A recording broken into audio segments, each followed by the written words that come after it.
Alors ce soir, donc, on a le plaisir d'accueillir, et c'est une formule, le plaisir d'accueillir, mais ça correspond à une réalité, un jeune mais réputé historien, Thomas Ferrer, dont vous avez peut-être entendu parler. Il est agrégé d'histoire et géographie, il a déjà fait plusieurs ouvrages, notamment l'un sur les évadés et les passeurs et les évadés dans les Hautes-Pyrénées, publié chez Kern, un autre sur l'histoire de l'exil en France depuis la guerre de 70, toujours chez Marin Pouet. Il a participé à plusieurs ouvrages importants, l'un avec José Cubero sur la déportation, la résistance, la collaboration dans les Pyrénées, un autre ouvrage collectif sur le Tarbes durant la Première Guerre mondiale, un ouvrage dirigé par Sylvain Lorinet. Il a participé à un film sur le camp de Gurs, notamment. Donc, malgré son jeune âge, je le répète, il a déjà vraiment beaucoup de recherches derrière lui. Donc, ça fait longtemps que je le guettais un petit peu pour, vous savez, on dit que je suis un bon pêcheur à ce sujet. Oui et non, hein. Des fois je réussis. Là ça a été une... Donc j'avais essayé, il avait fait répondre qu'il était très occupé, qu'il ne pouvait pas. Bon. Et puis un jour je suis allé à une conférence à la Bourse du Travail. À la Bourse du Travail, et donc j'avais une dame devant moi qui à l'entracte m'a appelé, je suis allé. Et elle me dit, je me présente, je suis la tante de Thomas Ferrer. Ah, le pêcheur, aussitôt se dit, on va réessayer. Ça a marché. Je lui dis, ça me ferait très plaisir, surtout que M. Cubero va abandonner, et les recherches sont dans le sillon des recherches de M. Cubero. Et grâce à la tante de Thomas Ferrer, ça y est, le poisson a été pris. Donc il a accepté de faire un certain nombre de cours, j'espère qu'il continuera sur un thème de sa recherche, donc c'est très riche. Voilà. Donc Thomas, merci, et donc je te laisse, je ne peux pas rester au cours.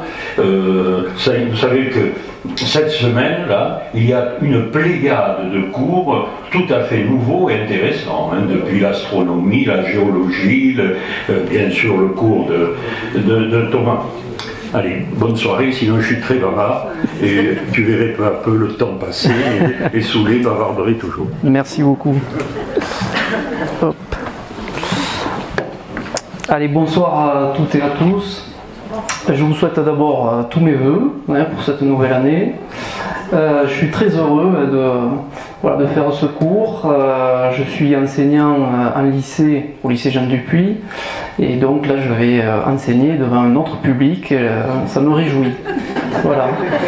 Tant que M. Soulet est là, je le remercie. Cette conférence à la Bourse du Travail avait eu lieu au mois de juin dernier. On a très vite sympathisé, d'autant plus que j'avais eu le plaisir d'avoir M. Soulet comme professeur d'université il y a une petite vingtaine d'années. Et donc nous avons renoué les liens très très facilement et très naturellement. Voilà, merci. Et tant que j'y suis, je pense que vous l'avez eu également en cours, moi je l'ai eu aussi. Je voulais avoir une pensée pour commencer pour M. Cubero, qui vraiment m'a donné le goût de l'histoire. Moi je l'ai eu en terminale. J'étais pas sûr avant la terminale de faire de l'histoire, et c'est vraiment lui qui m'a amené à faire des études d'histoire. Et ensuite on s'est recroisés au début des années 2010, et comme l'a dit M. Soulet, on a commencé à faire des expositions, puis des livres, et puis tout un tas de présentations autour notamment de la Seconde Guerre mondiale, jusqu'à l'année dernière. Voilà, et en fait je vais m'inscrire un petit peu dans la suite des cours qu'il a pu donner, puisque je sais que l'année dernière il a évoqué, au moins pendant une partie de l'année, la question de l'esclavage et de la traite, et il se trouve que je vais en dire quelques mots en tout cas aujourd'hui. Alors j'ai voulu commencer le cours de cette année qui donc a été intitulé par M. Soulet Histoire sociale contemporaine, par deux photographies. Vous voyez que l'intitulé du cours plus précis, c'est Exil et migration de 1789 à nos jours. Alors, je vous projetterai tout à l'heure le plan complet du cours de cette année, mais normalement, ça doit s'étendre sur 3 années, puisque je peux faire uniquement 6 cours cette année, et donc il y en aurait normalement 6 cours pour l'année 2024-2025, et encore 2025-2026 à nouveau 6 autres cours. Bon, en espérant évidemment que les cours plaisent et qu'il y ait suffisamment d'apprenants, d'élèves, j'oserais dire, pour pouvoir les maintenir. Donc là je vous propose Exil et migration de 1789 à nos jours, et d'emblée je voulais vous présenter 2 documents qui sont très éloignés à la fois dans le temps et dans l'espace, puisque le premier document que vous avez à gauche, c'est une liste générale des émigrés, mais des émigrés sous la Révolution française. Et les émigrés sous la Révolution française désignent un type d'émigrés bien particulier. Ce sont en fait les contre-révolutionnaires. Et pour une bonne partie d'entre eux, donc des aristocrates, mais aussi des membres du clergé, et notamment ceux qui avaient refusé de prêter serment à la constitution civile du clergé de 1790. Et je voulais insister là-dessus parce que le mot émigré a un sens bien particulier à ce moment-là, qu'il n'aura plus par la suite. Et je vais insister sur cette question-là dans l'introduction, la question de la terminologie, puisque si on prend que le XXe siècle, on a pu avoir des termes qui sont succédés comme proscrits, apatrides, travailleurs émigrés et plus récemment migrants. Et tous ces termes ont des connotations bien particulières, que ce soit d'ailleurs dans le domaine juridique ou bien de manière plus formelle au niveau de l'opinion publique. L'autre document il est beaucoup plus récent, et là pour ceux qui n'arrivent pas à lire, ceux qui sont un petit peu loin, je ne sais pas si c'est lisible quand même pour les... Non. Alors je vais donc... c'est un petit article de la Dépêche, et la légende, je vous la lis, c'est plusieurs dizaines de manifestants, des représentants de partis politiques ou d'associations de défense des droits de l'homme français comme espagnols, se sont rassemblés ce vendredi matin au col du Portillon, sur la frontière entre la France et l'Espagne. Ils protestent contre le coup de force du groupuscule d'extrême droite, Génération Identitaire, qui avait symboliquement occupé la frontière pour dénoncer le passage de migrants dans les Pyrénées. C'est un article qui date donc du 29 septembre 2021. Juste avant qu'on revienne sur les termes qui sont utilisés dans cet article, ah oui. Hop. Eh oui. Ça peut servir. Un autre professeur que j'ai eu le plaisir d'avoir lors de mes années d'université, des cours toujours très dynamiques, je pense que c'est toujours le cas. Donc oui, je reviens sur ce document. On peut signaler ici, je ne sais pas si le pointeur va marcher, là, oui, ça marche. Ici, vous avez le drapeau de la République espagnole, pour celles et ceux qui connaissent, avec la partie violette ici. Et puis après, on voit donc une affiche avec Refugees Welcome, et donc une manifestation qui s'est montée en réponse à plusieurs coups de force de ce groupe donc appelé Génération Identitaire. Peut-être que vous avez vu cette espèce de muraille humaine qu'ils avaient construite là au niveau du col du Portillon, donc en cet automne 2021. Ce qui m'intéresse aussi dans ce document-là, c'est le terme utilisé ici, migrant.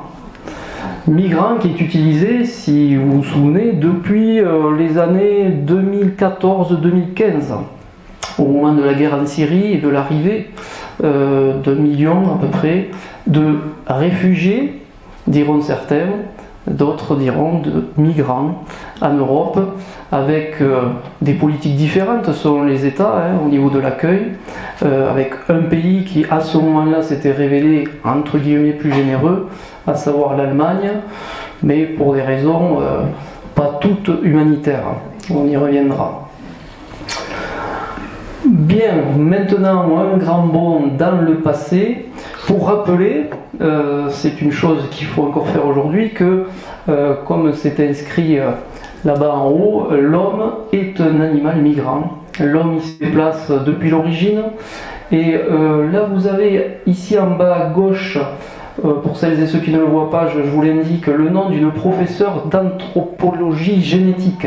C'est quelque chose qui se développe beaucoup aujourd'hui, y compris au Collège de France, pour essayer de quelque part retrouver les origines des différentes populations selon leur implantation actuelle en lien avec leur implantation ancienne, pour s'apercevoir que effectivement nous avons tous des ancêtres qui viennent d'Afrique. Puisqu'il y a eu ce départ donc d'Afrique, comme on le voit il y a à peu près moins de 30 000 ans, vers différentes directions.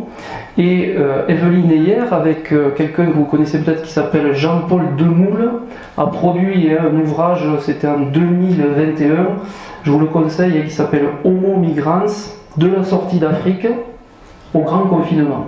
Et on retrouve cette idée de déplacement permanent en fait de l'espèce humaine depuis l'origine. Bon, après, vous le savez bien, ce qui est arrivé à un certain moment, c'est que des frontières ont commencé à être délimitées et que un certain nombre d'organisations, alors ça a été des royaumes, des monarchies, des empires, ont commencé à contrôler les flux et à instaurer, on le verra, des sauf-conduits, des passeports, des certificats d'hospitalité et de sûreté. Ça c'est pour la Révolution française. Autre point important, si on remonte donc maintenant un peu plus près de notre ère, je voulais signaler qu'il y a à la fois une réalité, on va dire, très ancienne des migrations depuis l'Afrique, mais il y a aussi quelque part dans nos civilisations, dans nos cultures, dans nos religions, une prégnance très forte des déplacements humains, de l'exil, des exodes. Et là on le retrouve peut-être en premier, même si on pourrait peut-être remonter plus loin, dans l'épopée de Gilgamesh, qui a priori remonte donc aux 3000 ans avant notre ère, et qui raconte déjà l'épopée d'un héros qui, au fil des aventures, acquiert une certaine renommée du côté donc, de la ville d'Uruk. Évidemment, en parallèle, je vous ai mis alors un document, là je m'aperçois qu'il est quand même assez peu lisible, mais vous reconnaissez peut-être l'Égypte, et donc là on est sur l'exode du peuple juif, qui est à peu près sur le plan chronologique, même s'il y a quelques incertitudes sur la réalité de cet exode, certains historiens le remettent en cause, mais à peu près vers le XIIe siècle avant notre ère. Et puis vous avez bien sûr le voyage d'Ulysse. Alors là, vous connaissez bien sûr Homère. Alors Homère qui a rédigé son texte au 8e siècle avant Jésus-Christ, mais qui aurait évoqué des événements qui, eux, auraient eu lieu vers 1200 avant Jésus-Christ. Donc à la fois notre, on va dire, background culturel, mais également religieux, est marqué par ces déplacements plus ou moins contraints de population. D'autres exemples, bien sûr, on reste dans les monothéismes avec le premier exode juif après la destruction du temple donc par les Babyloniens, 6e siècle avant Jésus-Christ. Il y aura une deuxième destruction, vous le savez, par les Romains plus tard. Du côté, regardez en haut à droite ici, là, de l'islam, donc l'hégire, l'exil de Mohammed de la Mecque vers Médine. Vous savez que c'est le point de départ du calendrier musulman. Ensuite ici, alors là je vais retrouver ça, je voulais quand même vous le proposer, le pape François, 106e journée mondiale du migrant et du réfugié. On est en 2020 et en fait il fait un parallèle entre les migrants d'aujourd'hui et Jésus-Christ lorsque il a dû lui-même, alors sur les épaules de son papa ici, fuir vers l'Égypte à la suite du massacre des innocents. Et regardez ce qui est dit ici par le pape François. De nos jours, hélas, des millions de familles peuvent se reconnaître dans cette triste réalité. Presque chaque jour, la télévision et les journaux, j'y reviendrai, donnent des nouvelles de réfugiés, il utilise le terme réfugiés, qui fuient la faim, la guerre, d'autres graves dangers, à la recherche de la sécurité et d'une vie digne, pour eux-mêmes et pour leur famille. Bon, ici, vous avez donc à nouveau un témoignage de cet ancrage dans nos cultures de cette question de l'exil. Et puis, je voulais aussi vous proposer ce document avec cette petite citation d'un historien que j'aime beaucoup, un historien italien, qui rappelle qu'en fait, que toutes les questions que se posent les historiens sont ancrées dans le présent. Et c'est face aux événements en fait, que l'on vit, que l'on traverse, que l'on se pose des questions sur le passé. Benedetto Croce, donc, qui a cette phrase « Toute histoire est contemporaine ». Alors, cette photo, elle fait référence à ce dessin, fait référence à une photographie qui date de 2015, vous devez toutes et tous la connaître, c'est une photographie d'un enfant, Aylan Kurdi, un petit kurde, qui a été retrouvé mort donc, sur une plage en Méditerranée, et qui a déclenché beaucoup de réflexions, beaucoup d'émotions aussi, face à l'arrivée notamment des Syriens, dans le contexte donc, de la guerre qui a commencé en 2015. Ici, ce qui est dénoncé, évidemment, c'est forme d'indifférence de l'Union européenne vis-à-vis de l'arrivée de ces migrants. Et comme vous le savez, comme je l'ai dit tout à l'heure, il y a eu pas vraiment de politique coordonnée au niveau de l'Union européenne pour l'accueil de ces migrants, puisque chaque pays a un peu opté pour des politiques nationales d'accueil ou de non-accueil, puisque une partie notamment des pays d'Europe centrale, d'Europe de l'Est, ont été très réticents à l'accueil des réfugiés syriens, et j'insisterai tout à l'heure avec une politique différente pour les réfugiés ukrainiens. Ici, une approche plus médiatique de ces événements. Alors là, vous avez aussi une photographie qui, je pense, a marqué les esprits. C'est cette photographie d'Afghans qui s'accrochent aux avions en 2021 à la suite de la reprise du pouvoir par les talibans. Et puis, vous avez à droite une photo de la gare de Cerbère. Cerbère, c'est une commune que je connais assez bien parce que j'ai beaucoup travaillé sur l'exil espagnol. Et donc, bien sûr, en 1939, c'est une commune qui a été largement traversée. Et là, il se trouve que le préfet des Pyrénées-Orientales pointe en 2021 une ampleur inédite des passages, disant que sur l'année 2021, donc 13 000 personnes qui n'avaient pas de documents pour circuler en France avaient essayé de passer par ce passage de Cerbère.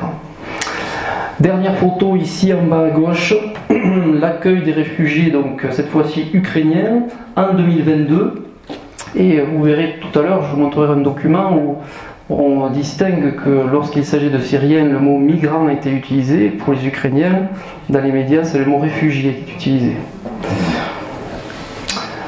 Autre point très important, alors qui agite beaucoup les spécialistes de cette question des migrations, c'est les migrations à venir, mais en fait qui sont déjà là. Il s'agit des migrations liées à la mutation du climat. Donc là, vous avez un très bel ouvrage de l'Atlas de l'Anthropocène, avec notamment peut-être une personnalité que vous connaissez ici, François Gémen, qui fait partie du GIEC, qui est assez médiatisé, qui passe pas mal sur France Info, mais même sur d'autres médias. Il y a une belle préface de Bruno Latour, que vous connaissez aussi sans doute, et il y a une belle cartographie avec bien sûr la question des impacts liés au changement climatique, mais vous savez que là, déjà, si vous avez regardé quelques reportages sur ne serait-ce que sur le Nord-Pas-de-Calais, avec des familles qui ont été touchées quand même à 2 reprises là, très très fortement par les inondations, ben, ils réfléchissent à partir. Ce qui paraît assez logique. Donc ça va être une donnée aussi à prendre en compte pour notre 21e siècle et la suite, c'est-à-dire que les causes de migration ne vont pas être seulement politiques et économiques, elles vont sûrement devenir aussi de plus en plus climatiques. Et c'est pour ça qu'une politique peut-être internationale, coordonnée, réfléchie et planifiée, et non pas toujours dans l'urgence, serait souhaitable pour préparer tout cela.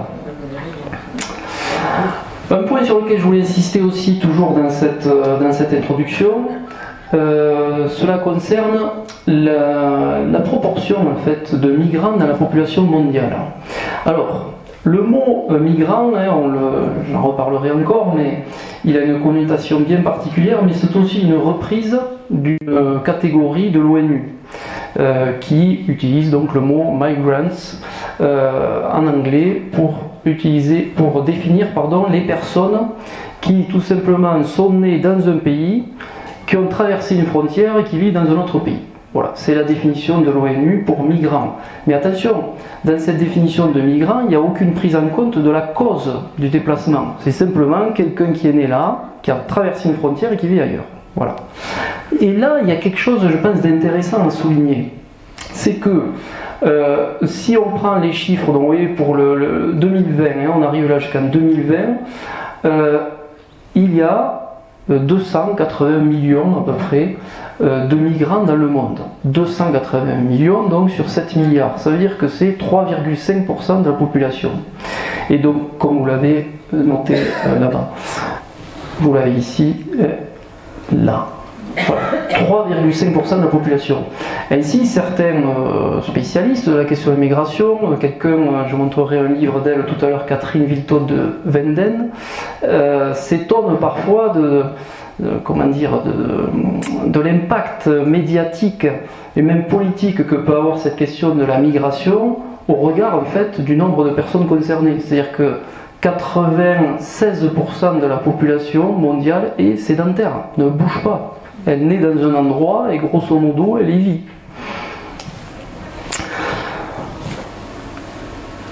Autre manière de représenter cette question donc, des migrants à l'échelle mondiale, là on a un autre, là c'est une courbe avec un diagramme en bâton sur la droite. Là aussi je vais vous le lire pour celles et ceux qui sont un peu loin. Mais là on a les causes, hein, c'est-à-dire qu'on est centré ici sur les personnes qui ont été vraiment sous déplacement contraint. Et ici vous avez les différentes catégories. Là, la première catégorie que vous avez ici, 30 millions à peu près de personnes, relève du mandat du HCR. Alors, le HCR, le Haut Commissariat aux réfugiés, c'est-à-dire les personnes qui ont été reconnues comme réfugiés selon la Convention de Genève de 1951. Hein.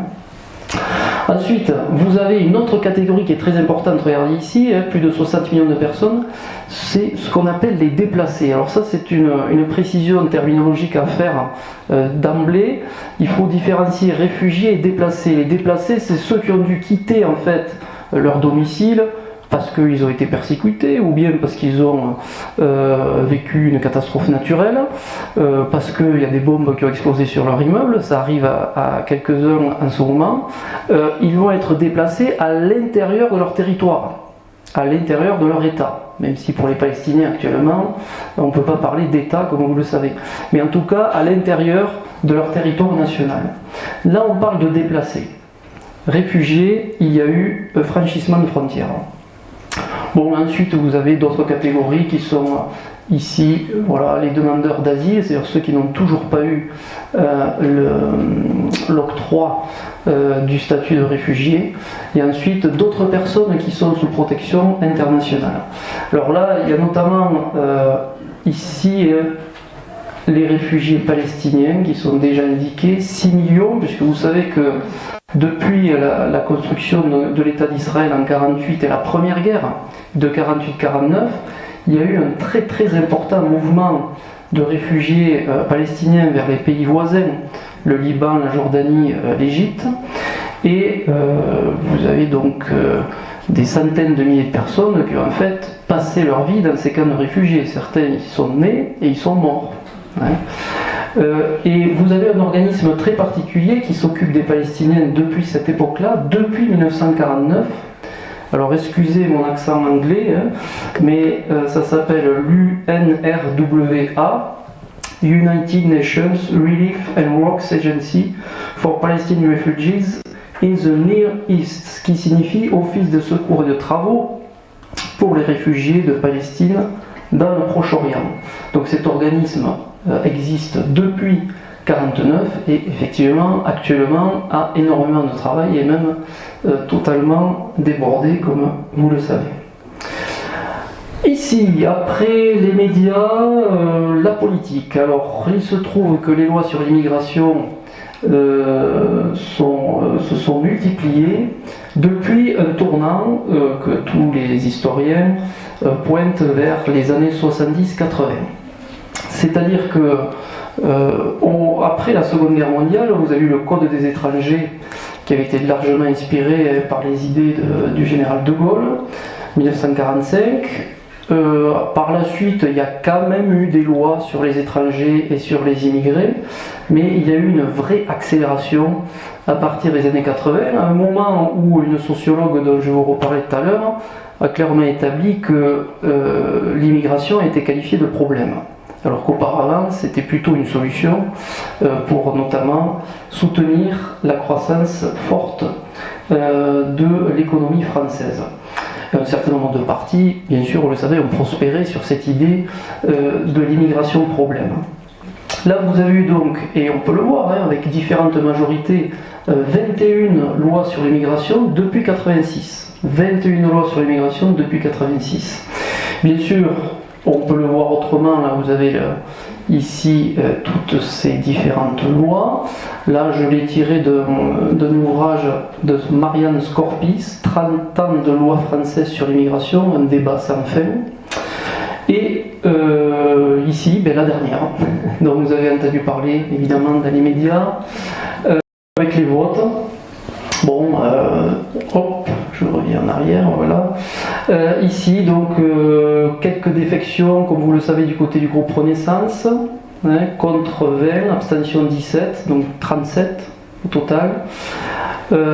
Quelque chose d'assez surprenant et inédit, le groupe Rassemblement National, donc, qui a voté à 100% cette loi. Et puis après, évidemment, d'autres groupes qui se sont positionnés contre, notamment les membres donc, de la NUPES, et puis un groupe, je le cherche, les Républicains, où est-il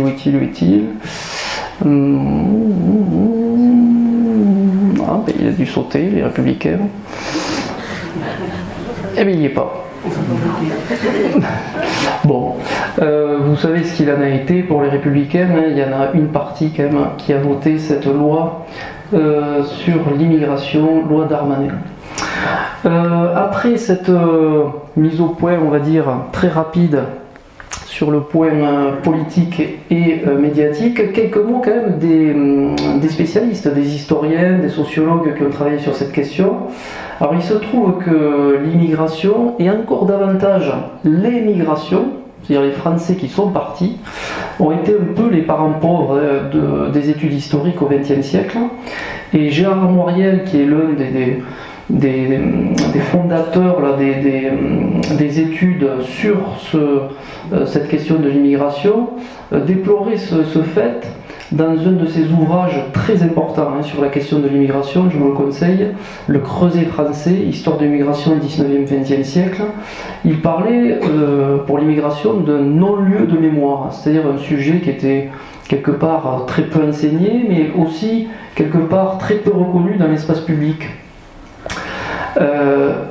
Quelques mois après, une autre personne importante qui a quand même fait partie notamment du Conseil constitutionnel, Dominique Schnapper, indiquait dans un article que la France était un pays d'immigration qui s'ignore. Et elle faisait le parallèle avec les États-Unis, Alors les États-Unis, c'est pas forcément un modèle aussi, en tout cas c'est un autre modèle que le nôtre sur la question notamment de l'intégration. Mais en tout cas, elle disait qu'aux États-Unis, il y avait quelque part dans la manière dont les Américains se percevaient, une manière beaucoup plus claire d'envisager l'apport des populations venues de l'étranger. Et en France, on a du mal, en tout cas dans certains cercles politiques, ou bien même dans certaines études historiques, à prendre en compte cet apport des populations venues d'ailleurs. D'autres études, alors là, bon, c'est un peu, j'ai vu que mon prédécesseur vous a peut-être distribué une bibliographie, alors moi je l'ai pas fait, mais on va la visualiser donc ensemble. Sur l'histoire de l'immigration, vous avez un ouvrage un petit peu ancien, mais très bien fait, très érudit, de Ralph Shore, qui date de 1996 sur l'histoire de l'immigration en France, très complet, notamment sur les années 20 à 60, les années 1920-1960. Ensuite, alors là, vous avez un personnage dont je vais vous reparler aussi dans quelques minutes, François Héran.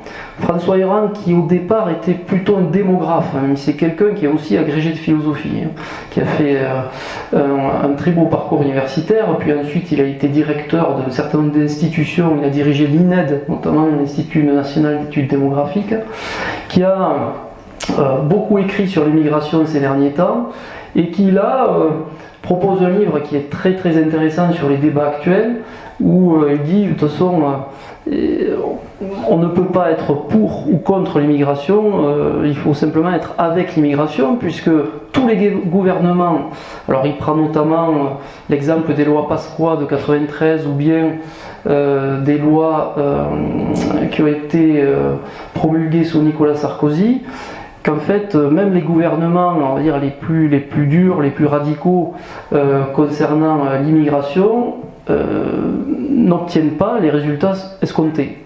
C'est-à-dire que l'immigration, les déplacements de population, on ne peut pas les arrêter comme ça.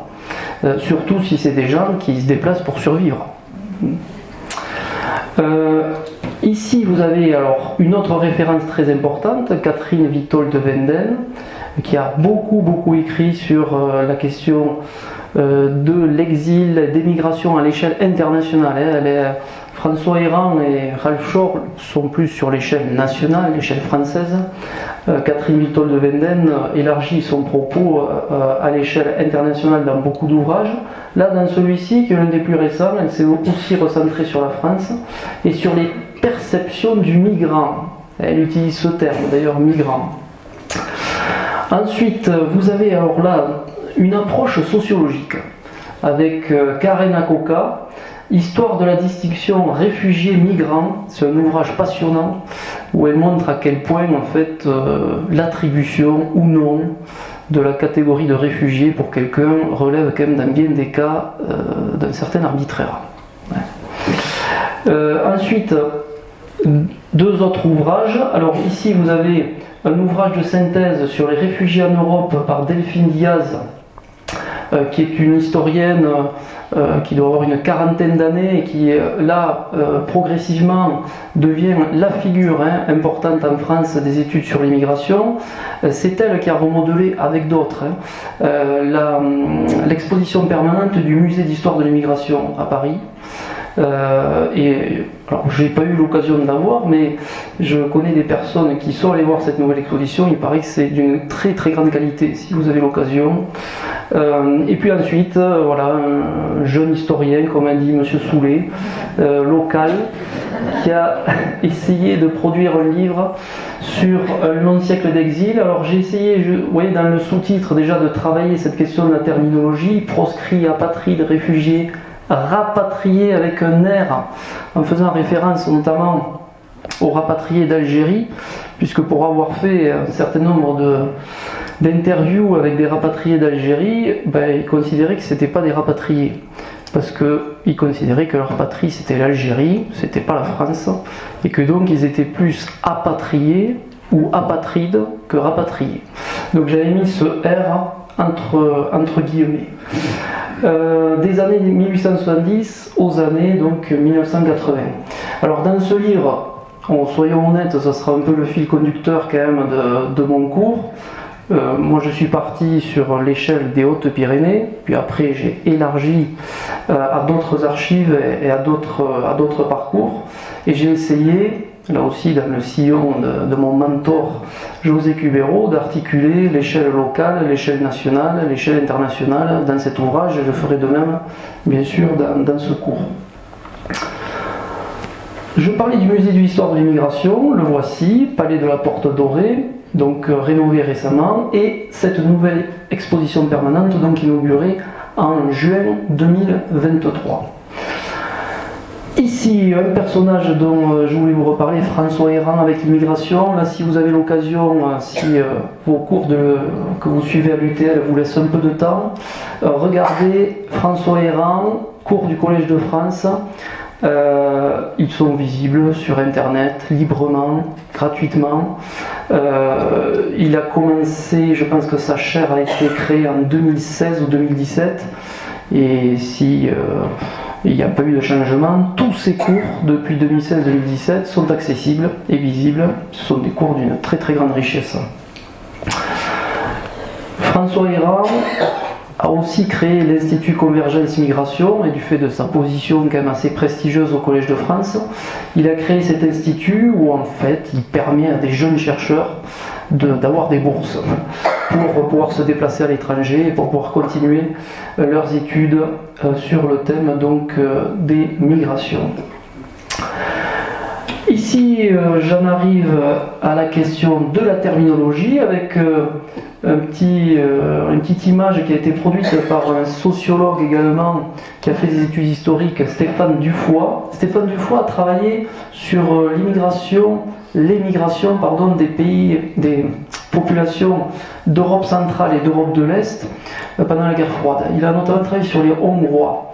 Et lui aussi, à son époque, donc on est dans les années 50-60, avait déjà relevé que suivant finalement les termes qu'on utilisait pour désigner telle ou telle population, on sous-entendait déjà si on voulait les accueillir ou pas.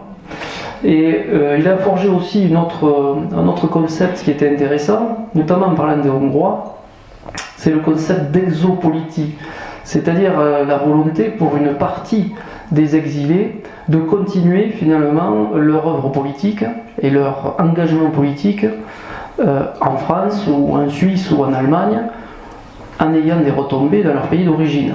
Et ça, c'est quelque chose qu'on peut observer quand même dans pas mal d'exemples, y compris antérieurs aux Hongrois des années 50 ou 60. Prenez on va en dire un mot dans quelques minutes, les contre-révolutionnaires français. Ils ne cessent d'essayer d'organiser des complots ou des attaques, pensez à celle de Quiberon de 1795, pour reprendre le pouvoir. Donc on continue à avoir quelque part une forme d'organisation, d'action politique, y compris à l'étranger, pour essayer de modifier le destin du pays d'origine. Voilà ce que je vous disais tout à l'heure, une illustration. Nous sommes donc ici sur des pages du net que j'ai tout simplement imprimé écran. Donc France Info, guerre en Ukraine, comment l'accueil des réfugiés se prépare en Europe. Grèce, hop, le pays se barricade face à une possible arrivée de migrants d'Afghanistan. Guerre en Ukraine, là on est sur 20 minutes, les premiers réfugiés ukrainiens arrivent en Allemagne. Et le même journal, les migrants afghans qui occupaient la gare hébergés dans une église. Voilà, bon, c'est très parlant, mais ce sont des choses évidemment, je pense que vous saviez. Là, il y a un vrai enjeu, l'enjeu de catégorisation, de dénomination. Beaucoup de sociologues ont travaillé là-dessus, Karena Koka notamment, et un enjeu fondamental. À ce sujet, sur cette question de migrants réfugiés, en pleine crise syrienne, la chaîne Al Jazeera, qatari, avait décidé, en ce qui la concerne, de dénommer les personnes qui partaient de Syrie pour arriver en Europe comme des réfugiés, de manière systématique. Aussi systématique que dans les médias occidentaux, ils étaient désignés par le terme migrants. Alors, comme on est sur la terminologie, et je vais quand même regarder l'heure, parce que là, je n'ai pas trop suivi, je ne sais pas quelle heure il est. Combien il est? 40? Allez. Ah, super. Très bien. Parce qu'il faut finir à 18h30, c'est ça? D'accord. Ici, je ne sais pas si vous connaissez cet outil. C'est un outil produit par Google qui s'appelle Ngram Viewer. Et vous savez que Google a lancé une opération de numérisation massive des documents imprimés depuis le début du XIXe siècle. Cette numérisation massive permet en fait, alors il y a bien sûr tout un travail de calcul à faire, mais permet de vérifier et de constater la fréquence d'utilisation de mots. Alors, la petite nuance à apporter, c'est qu'on parle là d'ouvrages imprimés. Ils n'ont pas encore numérisé tous les journaux, mais lorsqu'ils auront numérisé tous les journaux, on aura, je pense, une vision encore plus claire de l'usage de mots selon les époques. Et alors là, vous avez des choses intéressantes. Regardez ici, alors pour le violet, vous voyez, le violet qui est là, c'est émigré. Et émigré, quand c'est qu'on l'a utilisé de la manière la plus forte, c'est ici, vous voyez, au tout début du 19e siècle, on est en 1802, et en 1802, en France, Napoléon, qui est encore Louis-Napoléon Bonaparte, il sera Napoléon Ier 2 ans plus tard, Louis-Napoléon Bonaparte autorise les émigrés à revenir. C'est l'amnistie des émigrés. Par contre, vous le savez sans doute, c'est amnistie des émigrés, mais sans contrepartie financière. Le dédommagement, il ne viendra qu'en 1825. C'est ce qu'on a appelé la fameuse loi du milliard des émigrés. Je ne sais pas si vous avez entendu parler de ça. En tout cas, c'est un terme très utilisé dans les documents imprimés de l'époque. Et d'ailleurs, je vous parlais du milliard des émigrés, vous voyez, ça revient, là il y a une très très forte baisse, et puis dans les années 1820, vous voyez, à nouveau, il y a quelques pics, là, au moment de la question de dédommagement de ces personnes qui étaient parties. Après, si on veut voir d'autres pics, alors vous voyez, par exemple, ici, en orange, là, on voit, c'est le pic réfugié. Regardez où on est à la fin de la guerre 14-18.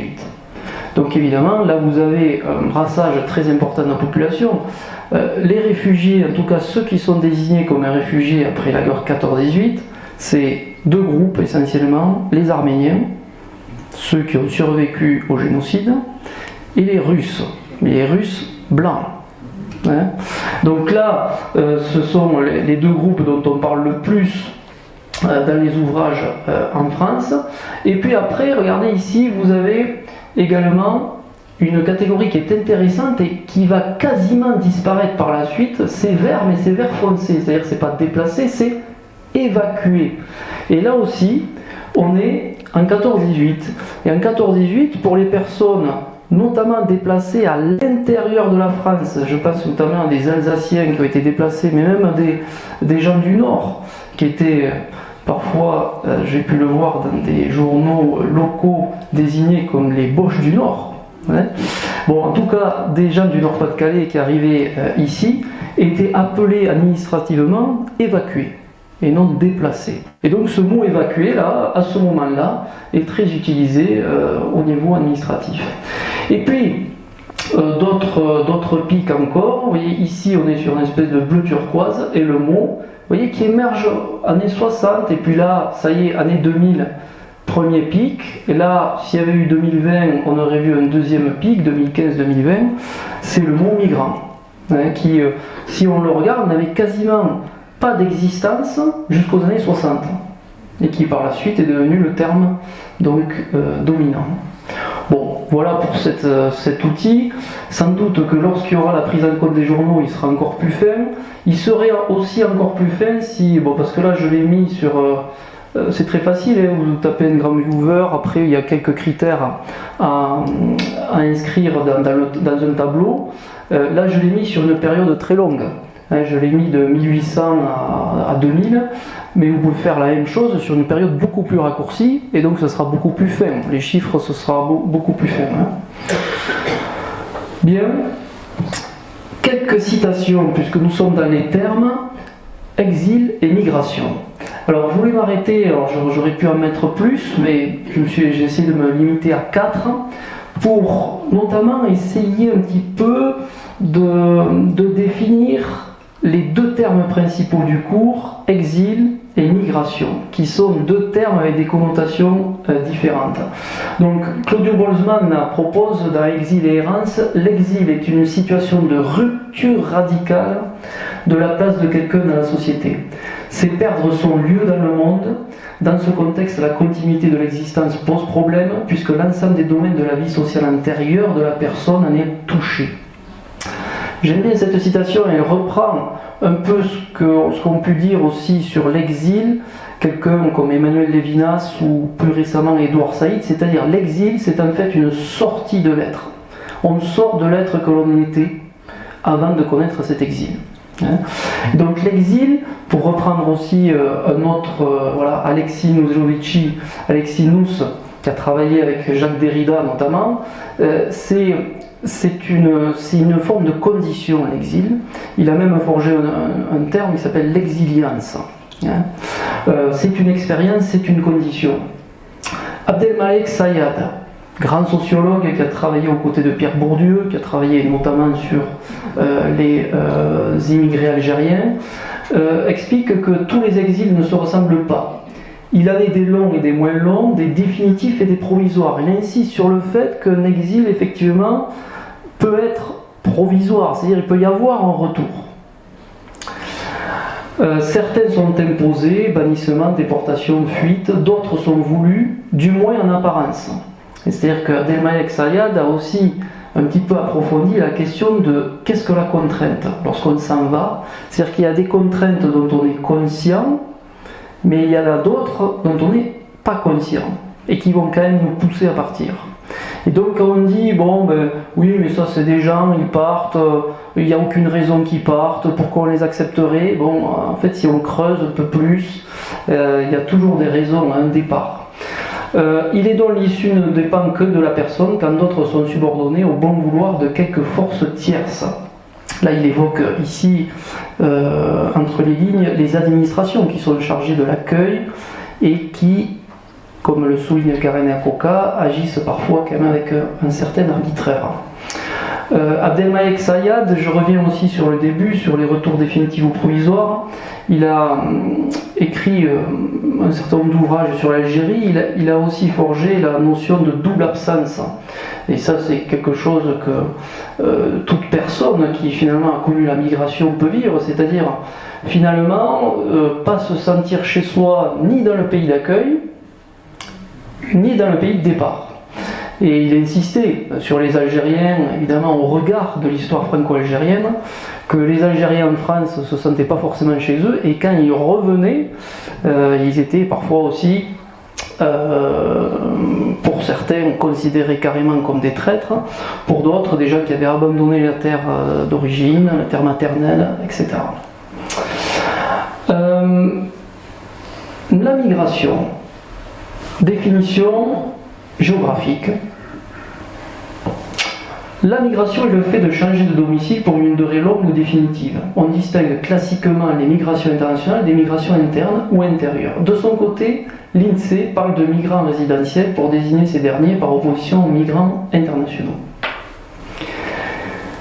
Ce que résume Alexis Nouzlovici dans la citation d'en bas, c'est qu'en fait l'exil va avoir une connotation très humaniste, très psychologique. On est dans l'expérience, on est dans la condition, on est dans la transmission. La migration a en fait une connotation qui est plus économique, scientifique, géographique. Voilà, on passe d'une frontière à l'autre.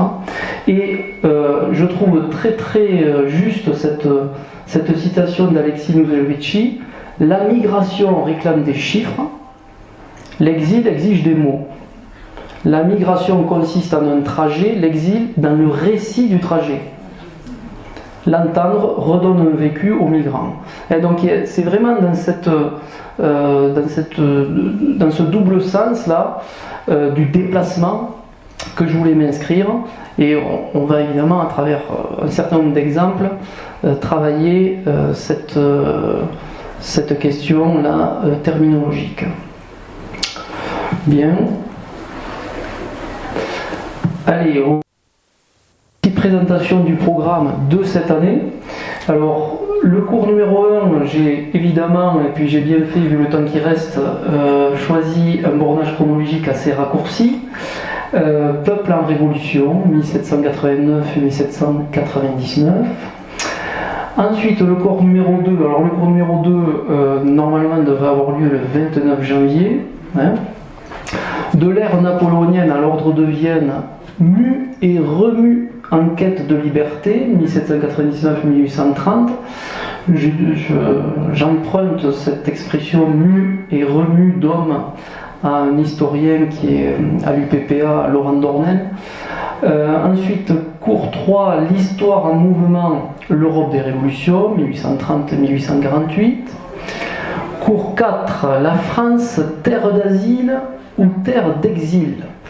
Là, j'explique peut-être rapidement ce titre. Il se trouve que entre 1848 et 1870, dans un premier temps, mais assez court quand même, hein, la France est une terre d'asile, on va dire de février à juin 48. Et puis après les fameuses journées de juin, il va y avoir quand même assez vite une politique beaucoup plus stricte au niveau de l'accueil des étrangers. Et puis à partir du moment où Napoléon III va devenir empereur, 1852, là, vous le savez bien que la France va plus du tout être une terre d'asile, mais plutôt l'inverse. C'est une terre d'exil. Le plus célèbre des exilés étant bien sûr Victor Hugo, nous en parlerons. Cours 5, défaite et république, internationalisme et colonie, nouvelles frontières et nouveaux départs, 1870-1889. Là, c'est vrai que c'est une séquence 1870-1889 où, sur le plan de l'histoire de France, il y a énormément de choses à dire. Il y a beaucoup d'événements très importants. Il y a bien sûr la défaite de 1870, mais aussi, quelque part, c'est une réponse à la défaite, une entreprise coloniale massive qui est lancée. Et donc, ça implique évidemment des déplacements de population très importants. La défaite implique aussi la commune, et les communards aussi vont être contraints pour beaucoup de quitter la France et envoyer pour certains d'entre eux au bagne. Le cours numéro 6 est donc dernier de l'année, la France hostile, frontiérisation administrative et enjeux de catégorisation, 1889-1914. Alors là aussi peut-être quelques explications. C'est à ce moment-là que l'on va commencer sur le plan administratif à petit identifier les personnes, créer des cartes. Il faut savoir que les premières cartes d'identité, c'est 1912 pour les gens du voyage. Et puis par la suite, ces cartes d'identité qui n'existaient pas, la carte coloniale, la carte d'identité n'existait pas jusqu'à cette époque-là, va petit à petit s'imposer dans les années 20, dans les années 30, sous le régime de Vichy en particulier, et puis jusqu'à nos jours. Donc là, ce sera la fin de ce premier cours, 1914. Si tout va bien, l'année d'après, il y aura une séquence sur 1914-1945. C'est assez court comme bornage, mais entre 1914 et 1945, il y a énormément de choses à traiter sur le plan des déplacements de population, puisqu'évidemment, pendant les deux conflits mondiaux, des déplacements de population, il y en a eu énormément. Mais l'entre-deux-guerres est intéressant aussi, parce que dans l'entre-deux-guerres, vous avez l'émergence du droit international des réfugiés à travers notamment ce qu'on appelait les passeports Nansen, 1922. Et puis après, évidemment que dans l'entre-deux-guerres, il y a eu aussi des déplacements. J'ai parlé des Arméniens, il y a les Russes également, il y a les Italiens qui fuient le régime de Mussolini. Et dans les années 30, vous avez évidemment toutes les populations qui vont fuir le régime nazi, alors d'abord en Allemagne, et puis après, une fois qu'il y aura eu l'Anschluss, également l'Autriche. Et puis, il y a l'exil espagnol. Et après, il y a tous les déplacements forcés de population pendant la Seconde Guerre mondiale. Donc, forcément, c'est un bornage assez court. Et puis après, la troisième année, si troisième année il y a, ce sera de 45 à nos jours. Voilà. Alors j'ai essayé de formuler une problématique générale. Bon, en quoi les déplacements de population plus ou moins contraints, on travaillera sur ce plus ou moins, sont à la fois multicausaux et multiformes. Et puis, dans quelle mesure ils influencent et transforment les sociétés de départ. Parce que des fois, il y a des sociétés qui essayent d'aller rechercher les gens qui sont partis. Les sociétés de transit, parce qu'il y a des pays qui sont simplement traversés. Et puis, les sociétés d'accueil. Voilà pour le programme. Je voulais commencer en vous proposant une carte assez synthétique sur ces événements donc, des années 1780-1790, en montrant que bien sûr la France a pu être pendant un certain temps bien plus étendue qu'elle n'est aujourd'hui, avec notamment des républiques sœurs qui ont été créées donc, du côté de la Belgique, des Pays-Bas et aussi bien sûr de l'Italie. Et évidemment, cette période révolutionnaire a été à l'origine de déplacements de population très importants, toutefois moins importants numériquement que ce qu'on a pu connaître bien sûr pendant la Première Guerre mondiale ou pendant la Seconde Guerre mondiale. On est toujours quand même sur des chiffres moins importants qu'au XXe siècle. Au XXe siècle, on a pu parler vraiment de massification des déplacements contraints de population. Alors, ici donc quelques mots pour commencer de ce que l'on considérait comme des réfugiés à l'époque donc, de la Révolution, dans les années 1780. Alors là, je ne vais pas montrer l'article, mais il y a un document intéressant à regarder, c'est l'encyclopédie. Vous savez, l'encyclopédie de Diderot d'Alembert, qui est publiée entre 1751 et 1772. Il y a une entrée réfugiés. Mais les réfugiés, dans l'encyclopédie, ce sont les Huguenots. C'est-à-dire donc les protestants qui, après la révocation de l'édit de Nantes, 1685, ont quitté la France, 150 000 à 200 000 à peu près, pour se réfugier en Angleterre, dans les Pays-Bas, en Scandinavie aussi. Certaines sont parties aux États-Unis également. Et là, il y a une première interrogation, c'est que il n'y a pas de mention, par exemple, des Juifs qui ont été expulsés du temps des royaumes médiévaux de France ou d'Angleterre, ou bien des Juifs qui ont été expulsés en 1492 d'Espagne, ou bien des Morisques, expulsés d'Espagne en 1609, c'est les Huguenots. Et donc là, on voit bien une focalisation qui est liée tout simplement à on va dire, le caractère récent des événements concernant les protestants. Je ne vais pas trop m'étendre là-dessus, mais je crois que Madame Castagnier-Lars fait un cours non, sur la question des Huguenots, des protestants. Je ne sais pas si certains d'entre vous, ça n'a pas encore commencé. D'accord. Donc ensuite, je voulais vous présenter aussi quelques tenants du droit des gens. Alors le droit des gens, c'est quelque chose qui naît quand même au XVIIe siècle, XVIIIe siècle. Vous avez des personnes qui commencent par exemple à faire émerger l'idée de la liberté de circulation. Voilà. C'est quand même considéré comme un droit naturel, la liberté pour chaque être humain de se déplacer là où il veut.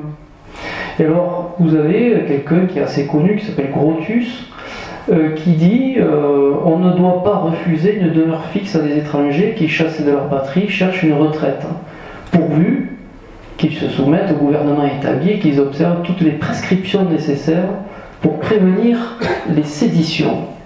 Donc, vous voyez, il y a déjà la condition. Dans une autre époque, on dira, on parlera de salut public ou d'ordre public, mais bon.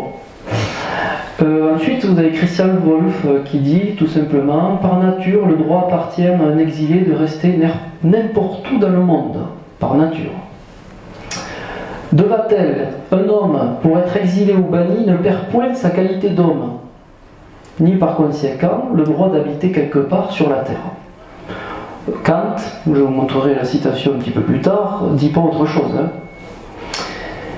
Mais il y a d'autres philosophes ou juristes qui ont déjà une autre position. Alors Cesare Beccaria, normalement il est perçu comme quelqu'un d'hyper progressiste. C'est le premier qui a dénoncé la peine de mort. Mais par contre, sur le droit d'asile, bon, il est un peu plus conservateur. À l'intérieur des frontières d'un pays, il ne doit y avoir aucun lieu indépendant des lois. Leur force doit suivre tout citoyen comme l'ombre suit le corps. L'impunité et l'asile ne diffèrent que du plus au moins, c'est puisque l'impression de la peine consiste plus dans la certitude de la subir que dans sa force, les asiles invitent plus au délit que les peines n'en éloignent. Alors, il faut remettre dans le contexte, ce qu'il dénonce surtout à ce moment-là, c'est les asiles qui étaient encore, à l'époque, procurés par certains espaces religieux. Donc les églises ou les cimetières, ils considèrent que ces territoires sacrés ne doivent plus exister et que les asiles, notamment religieux, doivent être supprimés. Alors on a rapidement fait Beccaria d'un opposant au droit d'asile. Il n'est pas forcément opposé au droit d'asile individuel. Ce à quoi il est opposé, c'est qu'il y ait des territoires à l'intérieur d'un État où on dise bon ben là, on va mettre des gens qui auront le droit d'asile. Bien, j'avance un petit peu, mais là je fais le lien donc avec le cours de José Cubero de l'année dernière. Les déplacements forcés de population dans les années 1780, c'est aussi bien sûr la traite des esclaves. Et là, il y a une carte essentiellement sur la traite transatlantique. Si, je ne sais pas où s'est arrêté José dans son cours, mais peut-être a-t-il évoqué le débat qu'il y a eu au début des années 2000 autour de la question de la traite, autour notamment d'un historien qui a même été attaqué en justice, qui s'appelle Olivier Pétré-Grenouillot. Je crois que maintenant le Pétré a disparu, c'est Olivier Grenouillot tout seul. Mais en tout cas, il a fait une comparaison entre la traite transatlantique et la traite transsaharienne, qui a assez vite dans les médias été simplifiée en la traite par les chrétiens et la traite par les musulmans, pour finir par dire que les musulmans avaient finalement davantage commercé d'esclaves que les chrétiens. Bon.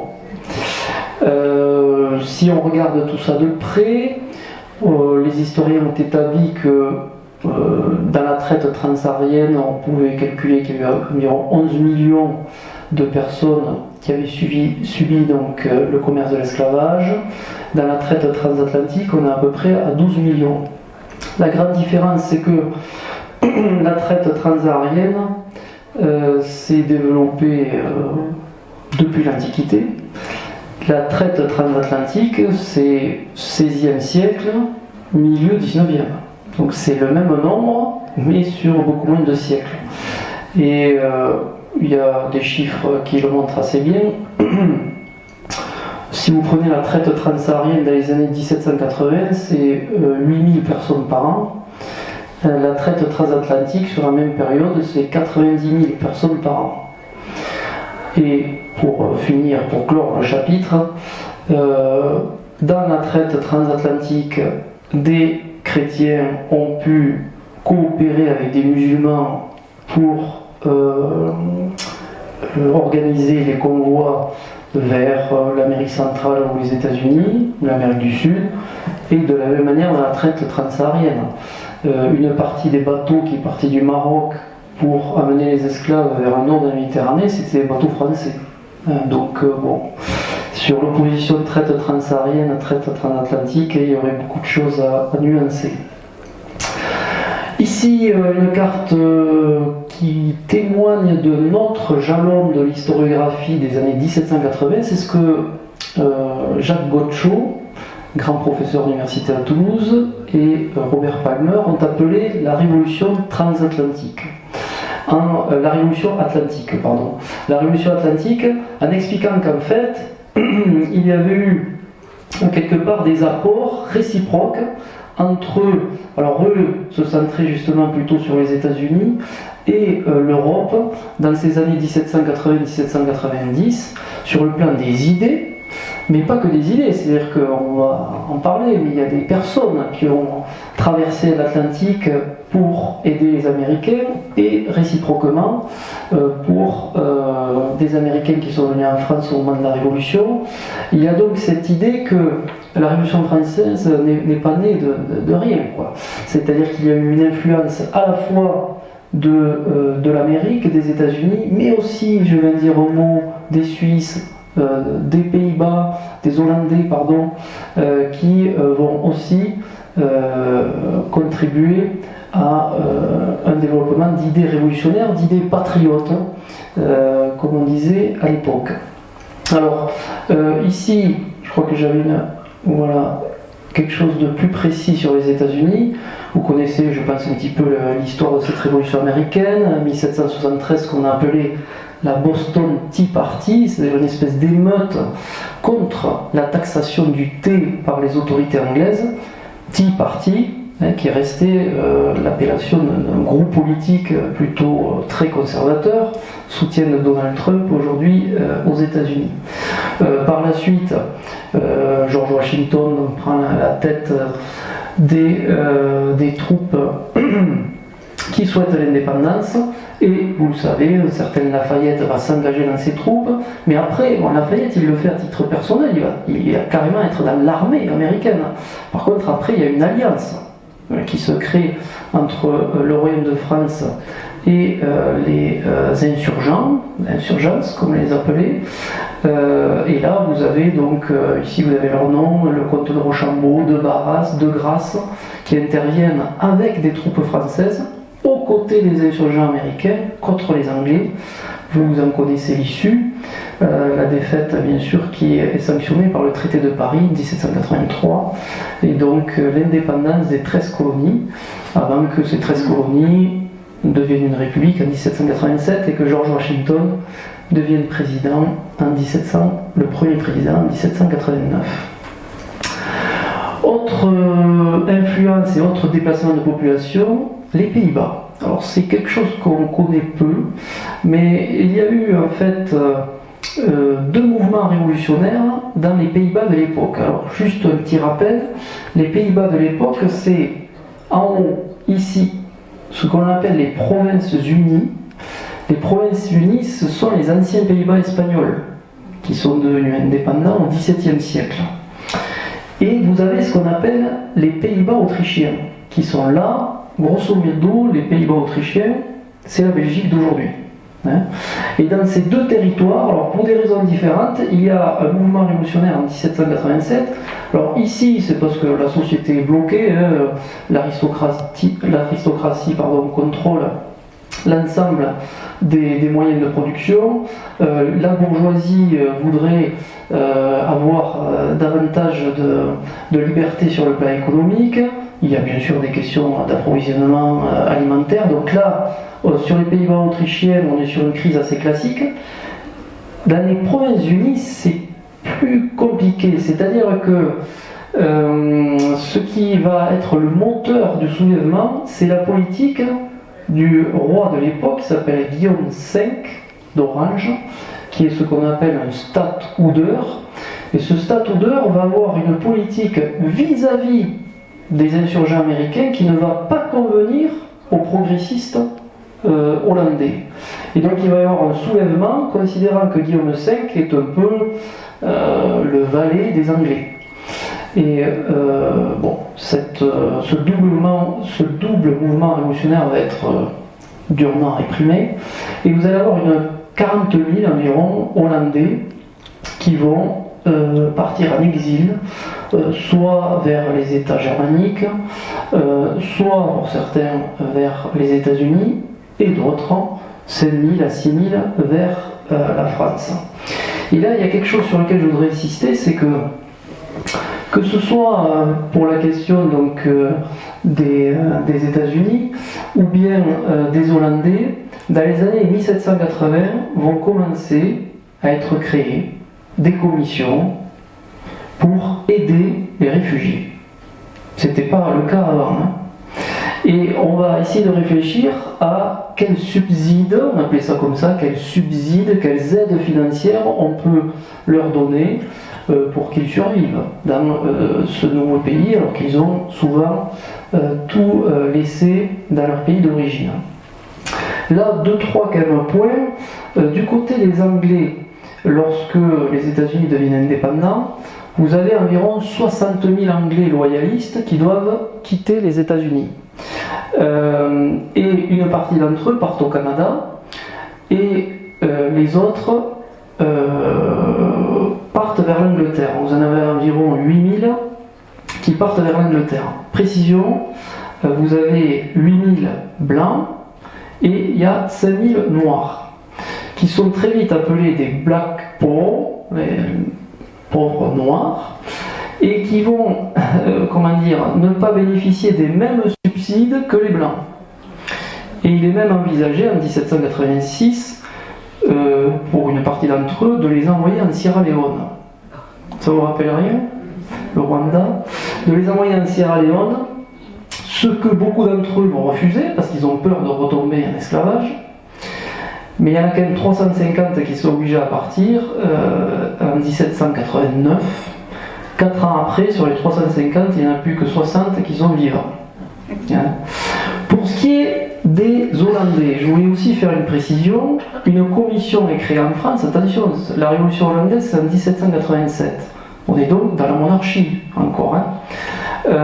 Et Louis XVI décide aussi de créer une commission pour donner des aides financières à ces réfugiés hollandais. Mais selon la position sociale de ces réfugiés, ils vont avoir plus ou moins d'argent. C'est-à-dire que si c'est des grands généraux, si c'est des aristocrates, si c'est des grands banquiers, ils auront des milliers de livres. Si c'est des ouvriers, des artisans, ils auront moins. Voilà. Et ça, c'est quelque chose qui va se perpétuer jusqu'au milieu du XIXe siècle. Je poursuis. Voilà quelques personnalités qui ont été considérées comme des passeurs de révolution. Étienne Clavière, Jacques-Pierre Brissot sont des Genevois, des Suisses, puisqu'il y a eu aussi une révolution en Suisse dans ces années 1787-1788. Ils vont partir en exil en France. Et là, je vais insister, ça sera dans le temps qui nous reste vraiment peut-être l'idée à retenir, c'est que le début de la révolution française est très cosmopolite. On accueille les étrangers, notamment les étrangers qui ont des idées progressistes, et qui sont donc dans le vent révolutionnaire. Mais dès que la guerre va commencer, 1792, et puis surtout lorsque il va y avoir la période donc, de la terreur, 1793, ce cosmopolitisme va se transformer assez largement en xénophobie. Et un certain nombre de personnages qui ont été très importants dans le début de la Révolution, alors ils vont avoir 3 options. Soit il va falloir qu'ils repartent rapidement, soit ils vont finir en prison, et pour certains ils n'en ressortiront pas, soit ils vont finir guillotinés. Et alors, c'est le cas typique de Étienne Clavière. Étienne Clavière, c'est quelqu'un c'est un révolutionnaire suisse. Il s'exile en France, il devient ministre des Finances sous les Girondins, donc 1791. Et en 1793, il est emprisonné à la Conciergerie, à Paris, il se suicide. Brissot, qui est un de ses compères, lui, il est guillotiné un an plus tard. Thomas Paine, anglais, qui a notamment rédigé donc, ce très fameux livre Common Sense, le sens commun en 1776, il échappe de très peu à la guillotine en 1794, il se réfugie aux États-Unis et il meurt dans l'anonymat aux États-Unis. Et puis, bon, lui, il a eu un destin quand même plus agréable. Benjamin Franklin a pu revenir aux États-Unis. Ici, alors voilà, bon, c'est illisible, mais en fait la complexité de la carte est parlante. Je m'explique. Ça sonnait pas depuis le début, j'ai l'impression qu'il y a du Larsen depuis quelques minutes. Alors je sais pas... De toute façon, vous m'entendez pas là, si je parle comme ça. Alors oui, non. Je vais essayer de me déplacer peut-être pour... là, ça sonne? Non? Bon. Francisco de Miranda. Alors, il me faudrait 1 heure, évidemment, pour expliquer tout son parcours. Je vais essayer de le faire en 30 secondes. Donc, il est né au Venezuela, Caracas. Et dans une première partie de sa vie, c'est un général d'armée espagnol. Il va notamment combattre le sultan du Maroc à Melilla. Vous savez, les 2 enclaves. Voilà, il les défend. On est dans les années 1700, fin des années 1780. Et il a une deuxième temps dans sa vie où il décide de faire le grand tour, vous savez, le grand tour d'Europe. Et donc il passe par la France, par l'Angleterre, il va jusqu'en Russie où, dit-on, il aurait une relation avec Catherine II, et puis il fait un tour qui dure 6 ans. Et pendant ces 6 ans, il va découvrir un certain nombre de nouvelles idées, qu'on appelle un nouveau patriote, qui correspond en fait à révolutionnaire. À ce moment-là, patriote, c'est révolutionnaire. Et il décide, c'est son grand projet, de libérer l'Amérique du Sud, du joug espagnol. Vous voyez, l'évolution, il a combattu pour l'Espagne et passe maintenant à la volonté de libérer les Sud-Américains de la présence espagnole. Il est inspiré, évidemment, à ce moment-là, par Simón Bolívar, son compère. Mais pour faire ça, il faut des alliés. Alors, il va rencontrer le Premier ministre anglais, William Pitt, et ils essayent de monter un plan de libération de l'Amérique espagnole, ce qui ne déplairait pas aux Anglais. S'ils peuvent affaiblir les Espagnols, ça ne les dérangerait pas. Bon, il n'arrive pas à ses fins. Il arrive en France. En France, il se retrouve général de l'armée du Nord. Il participe à la prise d'Anvers en 1792. En contrepartie de ses engagements militaires pour la France, il espérait que la France le soutienne dans son projet de libération de l'Amérique du Sud, ce qui ne va pas être le cas. Il se décide malgré tout à monter une opération au Venezuela, Coro, début 19e siècle, 1806, c'est un échec.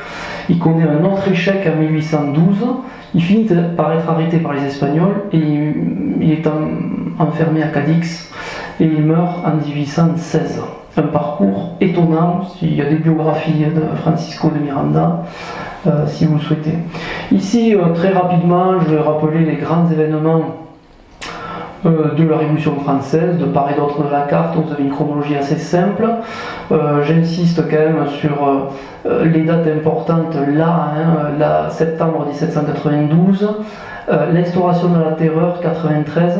C'est vraiment là qu'on a le basculement que je vous indiquais du cosmopolitisme à une forme de refermement national. Je vais encore en donner quelques exemples. Je passe. Alors ici, je vous ai parlé d'un certain Miranda, je vous parle de quelqu'un de moins connu, Giovanni Battista Rotondo. Voilà un parcours typique d'un révolutionnaire européen. Rotondo, alors, il naît en Italie, il a quelques tâches administratives du côté de Milan, nous sommes dans les années 1780, et il quitte l'Italie, regardez, c'est pas très net, mais enfin, vous voyez que là on est vraiment en bas de la botte.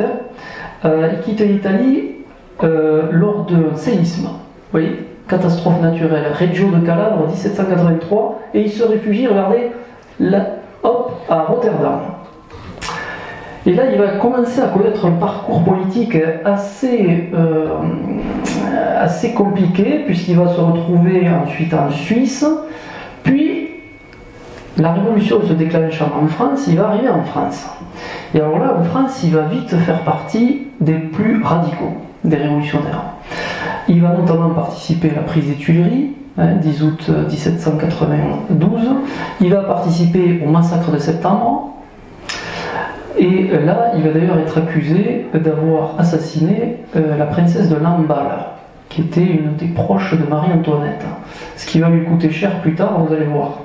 Donc, une fois son épopée révolutionnaire passée, il doit quitter la France parce qu'il a quelques fonctions du côté de Rouen, mais on le trouve trop sanguinaire. Donc il est expulsé de France, il repart en Italie, et là en Italie il est arrêté du côté du royaume de Sardaigne, parce que l'histoire de la princesse de Lamballe l'a rattrapé. Il se retrouve en prison en Italie. Mais comme les Français envahissent l'Italie et créent la République romaine en 1798, il est libéré. Et là, il est envoyé par les Français pour essayer de créer une république à Naples, qui sera créée, ça s'appellera la République parthénopéenne, en 1799. Mais là, il est arrêté par des espions contre-révolutionnaires, il est emprisonné, il va écrire ses mémoires. Alors écoutez bien ses mémoires, il les dédicace aux patriotes de l'univers. Les patriotes de l'univers, c'est quand même un rapprochement assez... Voilà. Et donc, sa vie est beaucoup moins romanesque, sa fin de vie est beaucoup moins romanesque. Il est libéré de ses prisons italiennes, et après on perd sa trace. Et la seule trace que l'on retrouve dans les archives, c'est qu'il est arrêté en 1811 pour vol à main armée. C'est la dernière chose qu'on sait de ce Rotondo. Ici, un point important, on a l'habitude de dire que la Révolution française a inventé le passeport. C'est pas tout à fait juste. C'est-à-dire qu'avant les passeports existaient des sauf-conduits. Et les sauf-conduits étaient utilisés par les colporteurs, les marchands, les mercenaires aussi.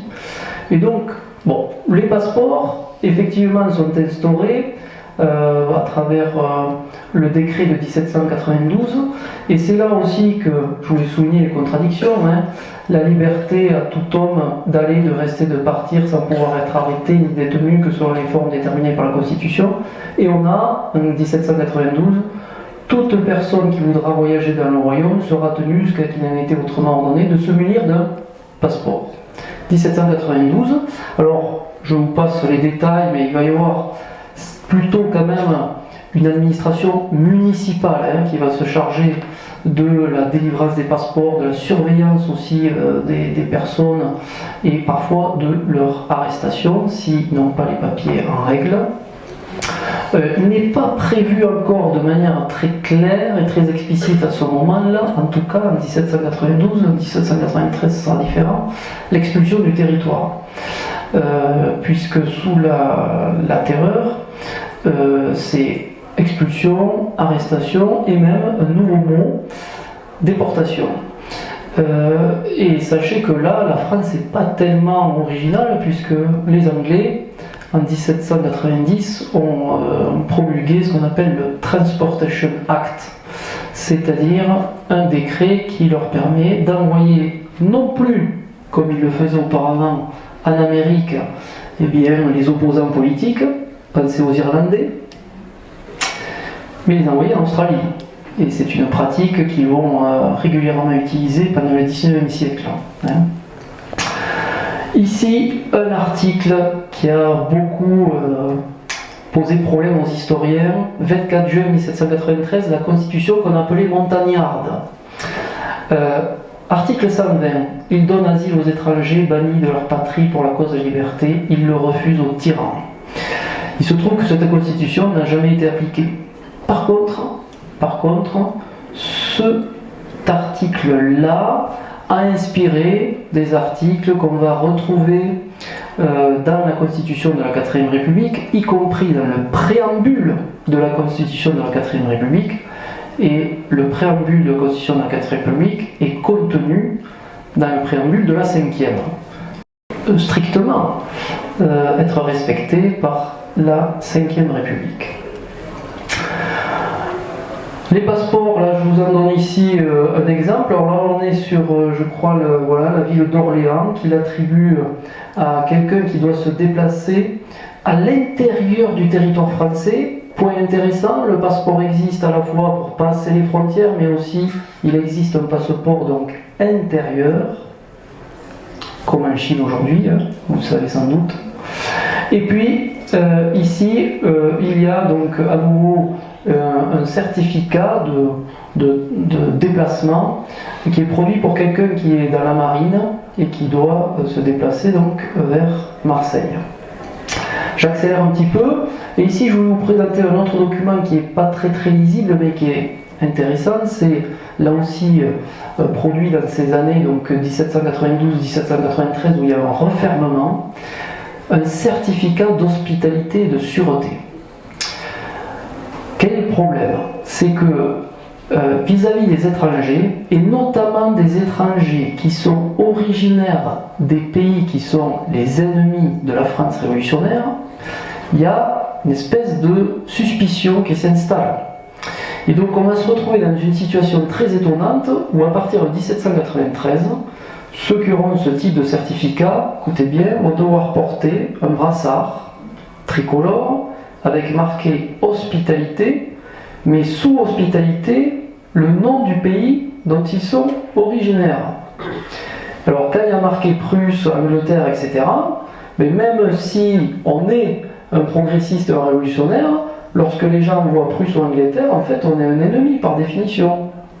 Et donc là, il va y avoir des tensions très fortes, notamment à Paris, autour de ces certificats d'hospitalité. Bon, là, c'est quelques documents sur cette question de l'hospitalité. Juste donner 2-3 exemples pour terminer. Vous avez quelqu'un d'assez connu qui était, justement, je parlais de la Prusse, originaire de Prusse et qui a participé, vous savez, aux révolutions hollandaises dont je vous ai parlé. Jean-Baptiste Cloets, plus connu sous le nom de Anarcasis Cloets. Alors, il est connu parce que c'est celui qui représente les députés étrangers, puisque sachez quand même qu'à l'Assemblée constituante, il y a des députés étrangers, à la Convention aussi, ce qui serait impossible aujourd'hui. Thomas Paine est député, Anarcasis Cloets est député. Il est considéré ce jour-là, le 14 juillet 1790, fête de la Fédération, comme l'ambassadeur du genre humain. Bon, 3 ans plus tard, Robespierre clame à la Convention que ces gens-là n'ont rien à faire dans le sanctuaire de la représentation nationale. Anarcasis Cloets, guillotiné. 1794. Bien, j'en viens à un dernier point, et puis ça fera le lien avec le prochain cours, la question des émigrés. Alors les émigrés, vous le savez, c'est à peu près 150 000 personnes qui quittent le territoire français, alors pour certains très vite, notamment les frères du roi, le comte d'Artois, le comte de Provence, qui seront les comtes d'Artois, c'est le futur Charles X, comte de Provence, c'est le futur Louis XVIII, quittent la France en espérant pouvoir restaurer une monarchie non plus constitutionnelle mais absolue, et se réfugient notamment dans les territoires germaniques, en Angleterre aussi, sachant que le foyer principal quand même c'est la ville de Coblence. Et ces émigrés, bon, très vite, vont être l'objet de certain nombre d'articles de loi de plus en plus sévères. C'est-à-dire qu'au départ, on va les inviter à revenir le plus vite possible, puis après, on va séquestrer une partie de leurs biens, puis après, on va vendre ces biens, et puis après, on va leur expliquer que s'ils reviennent, ça sera soit la prison, soit la guillotine. Alors, il y en a beaucoup qui vont attendre, pour revenir, d'avoir une amnistie. Ils vont tenter de reprendre quand même pied en France. Il y a une opération qui est connue du côté de Quiberon. Certains émigrés français avaient convaincu les Anglais de monter une opération maritime, 1795. C'est un échec cuisant. Ils repartent au bout de quelques jours. Certains Vendéens, certains Chouans s'étaient alliés à cette tentative. À noter, si vous menez quelques travaux de recherche, que vous avez un fichier intéressant sur justement aux archives nationales les dossiers nominatifs de demande de radiation et de main levée de séquestre. C'est-à-dire que lorsque les émigrés revenaient, ils demandaient à être radiés de la liste des émigrés, liste qui était annuellement renouvelée, mise à jour. Et ici, dernier point, c'est en fait justement des documents qui témoignent de la levée de séquestre et du retour d'un certain nombre d'émigrés, Comme je vous l'ai dit au début, et on en parlera la fois prochaine, celui qui permet le retour, dans un premier temps, c'est Louis-Napoléon Bonaparte, 1802, et ce retour sera encore plus massif lorsque un dédommagement leur sera proposé, donc là on sera en 1825. Je crois que le temps est terminé.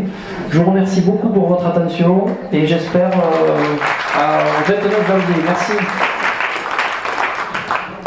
Si cette vidéo vous a plu, vous pouvez nous rejoindre à l'Université du temps libre de Tarbes et de Bigorre à l'adresse utl-tb.info. Et n'oubliez pas, si ce n'est déjà fait, de vous abonner.